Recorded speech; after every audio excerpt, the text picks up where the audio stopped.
कार्य के मात्रकों की बात कर रहे थे और कार्य के मात्रक जो थे मैंने आपको कार्य की दो तीन मात्रक बता दिए।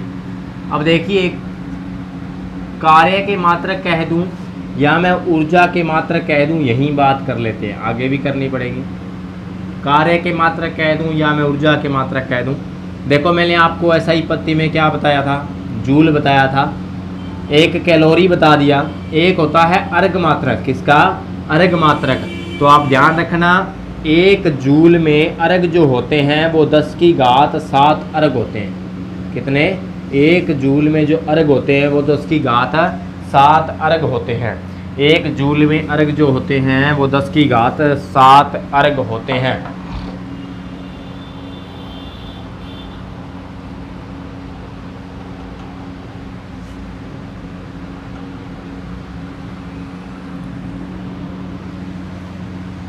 नेक्स्ट, कई बार ऊर्जा का मात्रक इलेक्ट्रॉन वोल्ट में दिया जाता है। आपने देखा होगा 1 इलेक्ट्रॉन वोल्ट लिखा आता है, उसने इतनी ऊर्जा त्यागी, इतनी ग्रहण की। इलेक्ट्रॉन एक कक्षा से दूसरी कक्षा में जाता है तो इतनी इलेक्ट्रॉन ऊर्जा त्यागता है या इतनी ग्रहण करता है, इलेक्ट्रॉन वोल्ट लिखा होता है। उसका मतलब क्या होता है? देखो 1 इलेक्ट्रॉन वोल्ट का मतलब होता है 1 इंटू आवेश का मात्रक 10⁻⁻19, 1.6 इंटू 10⁻⁻19। तो ध्यान रखना 1.6 इंटू 10⁻⁻19 ये क्या है? 1 जूल के बराबर है। किसके? 1 जूल के बराबर है। 1 जूल में कितने इलेक्ट्रॉन वोल्ट होते हैं? 1.6 इंटू 10⁻⁻19 होते हैं। उसी प्रकार 1 जूल में इतने अर्घ होते हैं। उसी प्रकार 1 किलोवाट आ जाए, 1 किलोवाट आ जाए,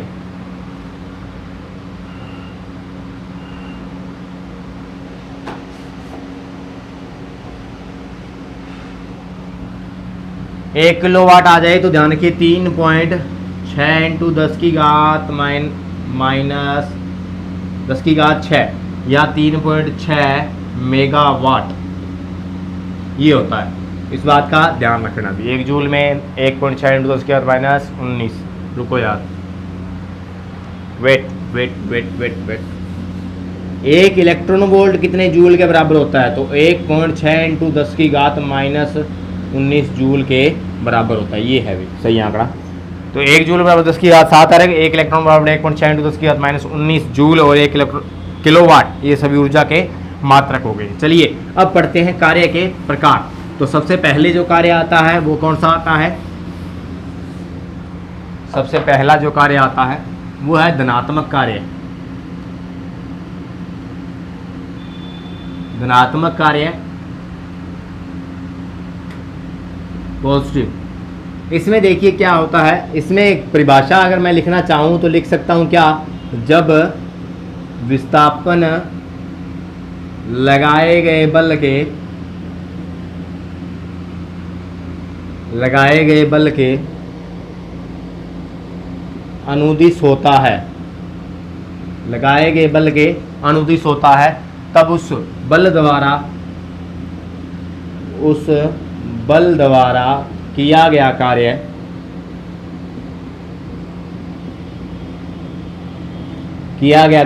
तब उस बल द्वारा किया गया कार्य क्या होता है भाई? धनात्मक होता है भाई।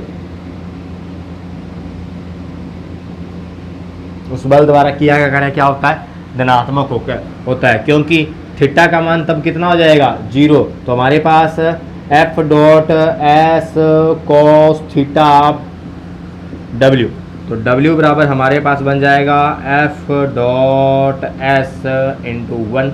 तो हमारे पास क्या आ गया? धनात्मक कार्य है। ये क्या है? धनात्मक कार्य है। ऐसी स्थिति में कहा जाता है फिजिक्स में, ध्यान रखिए, फिजिक्स में कहा जाता है, केमिस्ट्री में नहीं, ऐसी स्थिति में कहा जाता है कि निकाय को ऊर्जा दी जाती है। क्या? धनात्मक कार्य में लिखूंगा मैं यहाँ पे, धनात्मक कार्य में निकाय को ऊर्जा प्रदान की जाती है। भाई धनात्मक कार्य किया, इसका मतलब कोई कार्य आप कर रहे हो, किसी गुटके को तो कह रहे हो, इसका मतलब कोई कार्य कर रहे हो, गुटका उसी दिशा में विस्थापित हो रहा है जहां बल लग रहा है। तो कहने का मतलब गुटके पर आप कार्य कर रहे हो, तो इसका मतलब गुटके को कुछ ना कुछ ऊर्जा दे रहे हो। वो ऊर्जा किस रूप में है? गतिज ऊर्जा में जा रही है उसकी। ठीक है, तो धनात्मक कार्य में निकाय को ऊर्जा प्रदान की जाती है। ये इंपॉर्टेंट बात है, ऊर्जा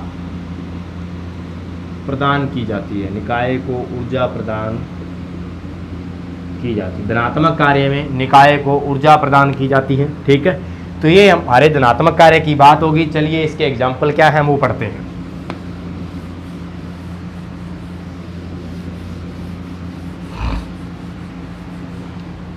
जब किसी गुटके को धकेला जाता है, देखिए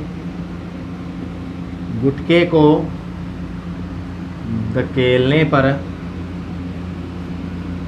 गुटके का उसी दिशा मतलब क्या, बल की दिशा,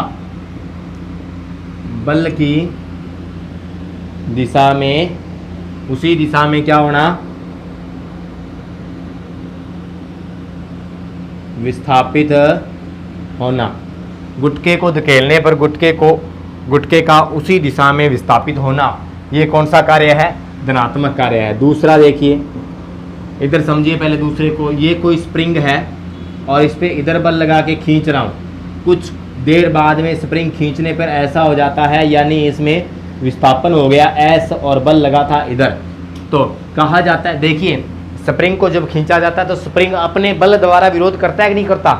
स्प्रिंग को जब खींचा जाता है तो स्प्रिंग अपने बल द्वारा विरोध करता है, तो उसका बल किधर लग रहा है, अंदर की तरफ लग रहा है। ध्यान से सुनिए, स्प्रिंग में बड़ा कंफ्यूजन हो सकता है। आपको ये पूछा जाए कि जब स्प्रिंग को खींचा जाता है तो स्प्रिंग बल द्वारा किया गया कार्य है। दो प्रकार के बल यहाँ पे लग रहे हैं। देखिए इस स्प्रिंग को खींच के मैंने इतना बड़ा कर दिया और इस इधर की तरफ बल लगाया था, जिसको मैं एक्सटर्नल लिख देता हूँ। एक्सटर्नल का मतलब बाह्य बल लिख देता हूँ। और अंदर की तरफ स्प्रिंग जो लगा रहा है उसको एफ एस लिख देता हूं, यानी एफ पैरों में एस लिखा है, इसका मतलब क्या है, ये स्प्रिंग अंदर की तरफ लगा रहा है, विरोध कर रहा है ना। तो कहने का मतलब इस स्प्रिंग, देखो विस्थापन तो हुआ इधर, विस्थापन किधर हुआ, एस, बाह्य बल के द्वारा किया गया कार्य कितना हो जाएगा, पॉजिटिव। लेकिन स्प्रिंग बल द्वारा किया गया कार्य नेगेटिव, क्योंकि स्प्रिंग बल और इन दोनों के मध्य कोण कितना, 180, लेकिन इन दोनों के मध्य कोण कितना, 0 डिग्री, और इन दोनों के मध्य कोण कितना, 180 डिग्री। तो कहा जाता है कि क्या, कि स्प्रिंग बल द्वारा किया गया कार्य तो नेगेटिव और बाह्य बल द्वारा किया गया कार्य है पॉजिटिव। तो दूसरा जो एग्जांपल है वो लिख देता हूं, स्प्रिंग को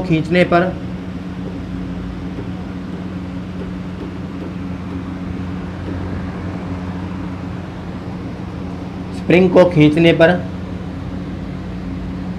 बाह्य बल द्वारा किया गया कार्य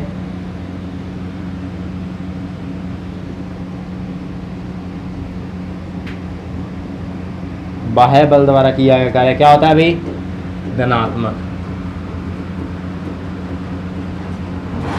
धनात्मक होता है।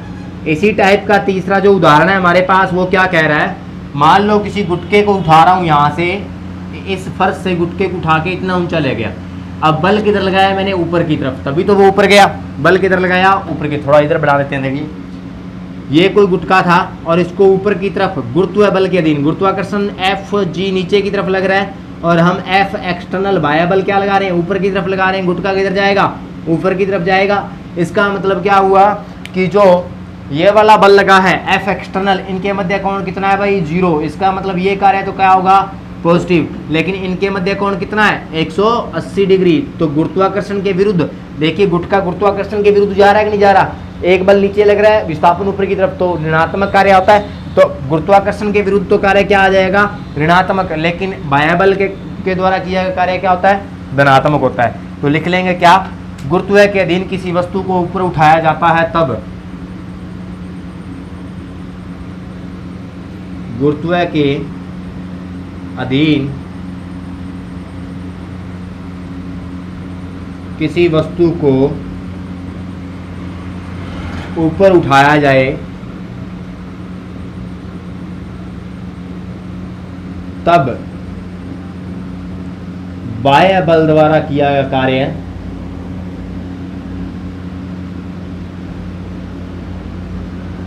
बाह्य बल द्वारा किया गया कार्य क्या होता है भाई, धनात्मक होता है।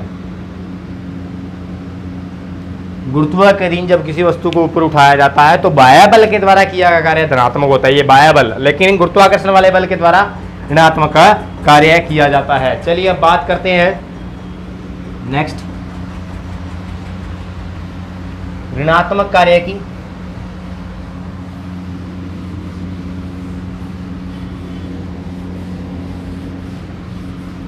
ये हमारा धनात्मक कार्य हो गया। चलिए अब शून्य कार्य की या ऋणात्मक कार्य की बात कर लेते हैं। ऋणात्मक कार्य का मतलब होता है क्या, बल तथा विस्थापन के मध्य, बल तथा विस्थापन के मध्य कोण कितना होगा, 180 डिग्री।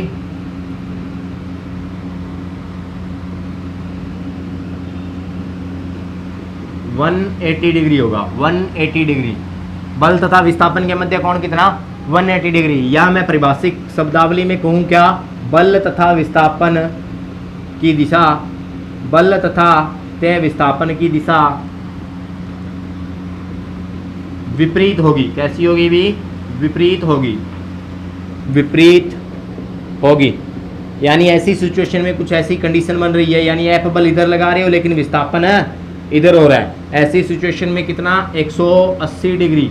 और 180 डिग्री होगा तो W बराबर क्या बन जाता है, F डॉट एस कोस 180 डिग्री। और यहाँ से W बराबर कितना आ जाएगा, minus F dot S. 180 degree का मान कितना, -1 कोस 180 -1, तो एफ डॉट एस आ जाएगा। इसका मतलब कार्य क्या हो गया, ऋणात्मक। और ऐसी सिचुएशन में फिजिक्स में क्या बोला जाता है, निकाय द्वारा ऊर्जा ली जाती है, निकाय द्वारा ऊर्जा ली जाती है। अब आप थोड़ा सा माइंड को ब्रॉड करके सोचिए क्या, कि जब आप खींच रहे थे गुटके को, जब आप गुटके को खींच रहे थे तो गुटका इधर जा रहा था, यस और नो। तब बताइए आप इस पर कार्य कर रहे थे कि नहीं कर रहे थे। अब आप इस, ये जो बल है, ये बल किस पर कार्य कर रहा था, इस पर। इसका मतलब आपने किसको ऊर्जा दी, गुटके को या निकाय को ऊर्जा दी।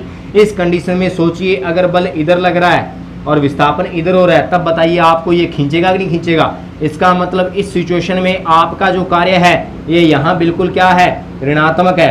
गुटका आप पर कार्य कर रहा है, आप क्या कर रहे हो, इससे एनर्जी ले रहे हो। कैसे ले रहे हो, उल्टा सोच के देखिए। जब आपने गुटके को खींचा तो गुटके को ऊर्जा दी थी, अब गुटका आपको खींच रहा है तो गुटका आपसे क्या लेगा, ऊर्जा वापस लेगा। इसका मतलब क्या होगा, सॉरी, जब आप गुटके को खींच रहे थे, गुटके को जब आपने खींचा था तब क्या हो रहा था, आपने गुटके को एनर्जी दी थी कि नहीं दी थी, आपने उस पर कार्य किया। अब गुटका आप पर कार्य कर रहा है, इसका मतलब अब गुटका आपको एनर्जी दे रहा है। इसका मतलब ये कार्य क्या हो गया, धनात्मक। लेकिन गुटके द्वारा यहाँ कार्य क्या होता है, पॉजिटिव होता है।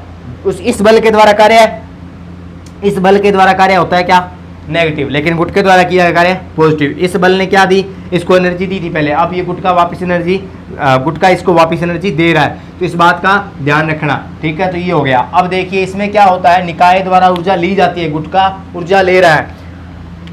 इधर सोचिए थोड़ा सा इसके एग्जाम्पलों के बारे में। क्या है एग्जाम्पल, देखिए जब इसको इधर की तरफ खींचा जा रहा है और ये इधर ही जा रहा है, अब बताइए कार्य, इस बल के द्वारा कार्य क्या होता है, धनात्मक।